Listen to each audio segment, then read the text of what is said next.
Bom, falando em cubinho, existem alguns poliedros que são especiais, muito especiais. Por que eles são especiais? Eles são tão especiais que eles chegam a ser platônicos, de tão perfeito que eles são. E a gente sabe, né, que uma coisa platônica vem de Platão, é algo bem utópico. E não obstante disso, a gente tem os chamados poliedros de Platão. O que seriam esses poliedros de Platão? São poliedros perfeitos. Como assim?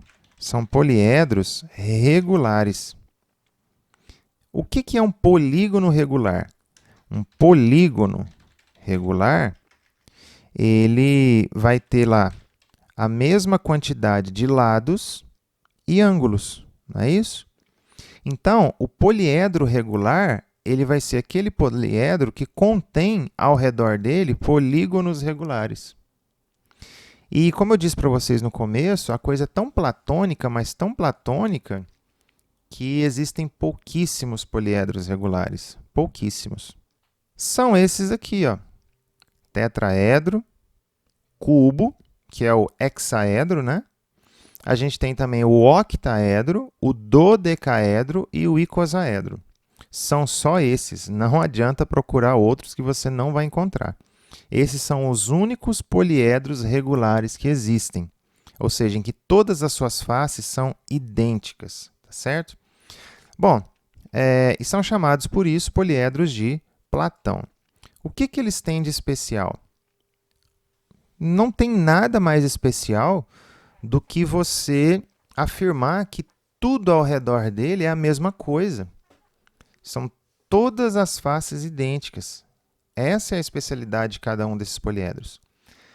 E por eles serem apenas 5, não existe nenhum outro que vai ter essa característica, eles têm certas coisinhas que são peculiares. Como assim? Ó? Então vamos lá. Os poliedros de Platão que nós temos, eles têm, então, 4 faces. Vamos colocar aqui 4F, tá? Eles têm 6 faces, 8 faces, 12 faces ou 20 faces, que é o icosaedro. E esses prefixos eles são mantidos, né? O ico, que é de 20, o hexa, que é de 6. Então, o que a gente vê lá nos polígonos, a gente traz para cá. Bom, então, esses poliedros que têm 4, 6, 8, 12, 20 faces, eles são especiais. Tá? Esses são os únicos poliedros regulares que existem. 4, 6, 8, 12 e 20.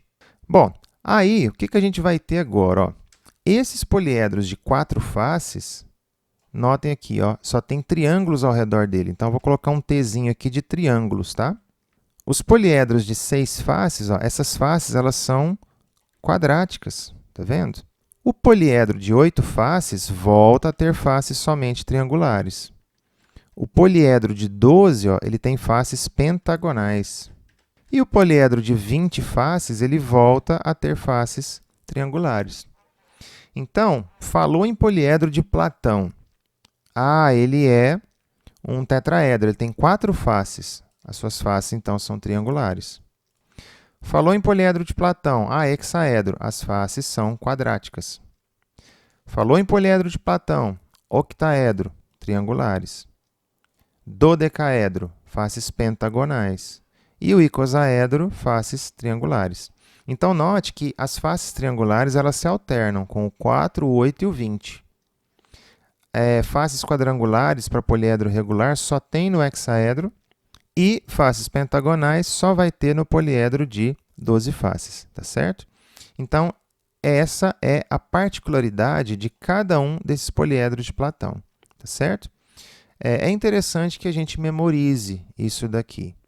É interessante por quê? Porque existem vestibulares e provas e demais outros tipos de concursos que eles meio que entendem que você já tem isso aqui em mente. Não é algo difícil de colocar na cabeça, mas, em todo caso, antes saber e não precisar do que precisar e não saber. É óbvio que, pelo fato de ser um poliedro de Platão, a relação de Euler vai valer. tá certo? Então, vamos usar aqui a relação de Euler nesses poliedros maiores aqui, ó. Ó, o número de faces desse icosaedro é 20. Então, f é 20. Porém, o que a gente tem nessas faces? Somente faces triangulares. Bom, então, dessa forma aqui, como eu só vou ter faces triangulares, eu só vou ter o famoso F3. E eu tenho 20 faces triangulares. Cada face triangular ela tem 3 arestas. Então, 20 vezes 3, que dá 60. Logo, se eu dividir esse número por 2, eu vou ter o total de arestas, que é 30. Aqui, ó, então, você já tem o número de faces e o número de arestas.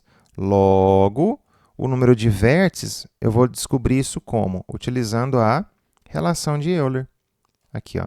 Então, V mais F, que é 20, é igual ao número de arestas mais 2. Então, aqui nós temos 32. Logo, a gente tem que ter um total de 12 vértices no icosaedro. Tá certo? Vamos testar agora o dodecaedro. Bom, o dodecaedro tem um total de 12 faces. E essas faces, elas são pentagonais. Então, eu vou ter o famoso F5. Como eu tenho um total de 12, então eu tenho 5 arestas por face, que dá 60. Logo, o número de arestas oficial vai ser 30, né? Que eu tenho que dividir por 2. Então, o número de arestas é 30. Sendo assim, o número de vértices mais o número de faces é igual ao número de arestas mais 2. 32. Então, quer dizer que nós temos um total de 20 vértices em um dodecaedro, tá? Porque tem que manter a relação dos dois lados, ó. E o octaedro, que eu ainda não fiz, olha lá, ó. Então, a gente tem um total de 8 faces. Quais são essas faces? Elas são faces triangulares, então a gente tem o F3. Quantas? 8. Bom, são 3 arestas, então, por face, né? 8 vezes 3, 24. Se eu dividir esse número por 2, vai dar o número de arestas. Então, eu tenho 12. Logo, quantos vértices vamos ter? Ó? V mais F é igual a, que é 12, mais 2. 12 mais 2, que dá 14. Logo, a gente tem que ter um total de 6 vértices para poder se manter essa relação. De fato, né, ó, tem um embaixo, um em cima e mais 4 aqui, ó, nessas pontinhas laterais. 6 vértices, tá certo? No cubo e no tetraedro, a gente meio que já brincou anteriormente, né? Então, não vou fazer o teste, não. Muito bem, pessoas. Então, é assim que a gente trabalha com a relação de Euler associada aos poliedros de Platão. No caso das relações de Euler, já é interessante a gente ter isso aqui na cabeça por aquilo que eu comentei com vocês. Falou que o poliedro tem 12 faces. Você já sabe que elas são pentagonais.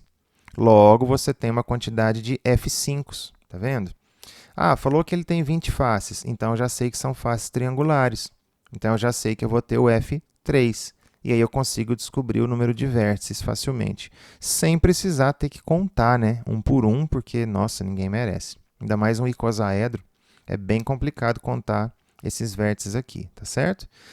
Bom, pessoas, então, espero que vocês tenham entendido e deixo para vocês o meu abraço.